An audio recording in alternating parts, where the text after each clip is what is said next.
Hi folks, welcome back to Physics with Captain Rod. I'm making this video out here to help you on a couple of your homework problems. So let's see, it says this light bulb right here has a 10 ohm resistance, the battery an EMF of 13 volts. Just a reminder now, so the EMF stands for electromotive force. That's the open circuit voltage of our battery here. Current measurements show 1.05 amps with the switch closed. So what you want to do is we want to start this with a circuit diagram. And the battery itself can be modeled as having an internal resistance and the EMF. So the two symbols that I have drawn here, right, this one right here is going to be for the internal resistance of the battery, and this is for the EMF. Now, I think we don't really know the internal resistance of the battery. Start the rest of the picture. Now, the light bulb has a certain resistance, so we will put a resistor symbol in for the bulb. And there's what our picture looks like. And again, this is representing the battery source right here. Now, with the picture that I have drawn, your current is going to go this way because we always assume high current, assuming positive charge carriers. Now, what you want to do now is just write yourself a loop equation, or you can find the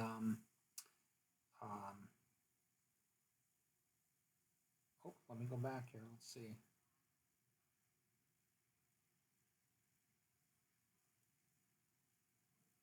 So we have a 10 ohm resistance bulb, an unknown resistance R. So write a loop equation. The sum of all the potential differences equals 0. You should be able to find that resistance from that. Then draw a new picture, replacing the 10 ohm resistor with a 5 ohm resistor, and then basically doing the same thing, holding the internal resistance of the battery constant. Let's talk about number 9. Let's see, calculate the power of each bulb shown. So our circuit diagram, and I don't want to do this one for you. We're going to let you do this one. You're going to have a voltage symbol here. Now this one says to ignore the internal resistance of the battery, so you're just going to have the 13 volts. Then you'll have a resistor symbol for this, this, and this, 3 different resistors. Put in the current. Then you can either find the equivalent resistance of the system, should be pretty easy with the 3 bulbs in series, or you can write a short loop equation to find the current.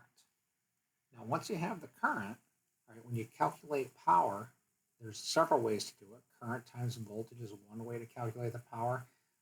I squared times R. Once you know the current, you can take the current squared times resistance to get the power at any given bulb. This is a single loop problem, so keep that in mind. There's only one current.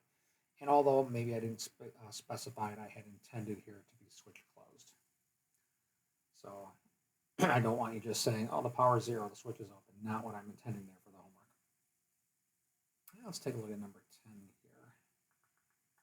Let's see, 3 identical bulbs shown for each circuit. List them in order of increasing brightness when the switch is closed. So I probably would start this with color coding the potential here. So the red potential is meant to be the highest potential in the problem. And then color code the equipotentials. I think that'd be a good thing to do. And draw the circuit diagram and ask yourself where you think the currents will be highest or lowest. Now, because these are identical bulbs, what I mean by that is to assume the resistance is the same for each bulb. And power is I squared R. If all the R's are the same, it's about the current. So just ask yourself which bulbs will have the highest current, those will have the highest power. So well, that's it. I hope that this video helps you out with those first 3 problems.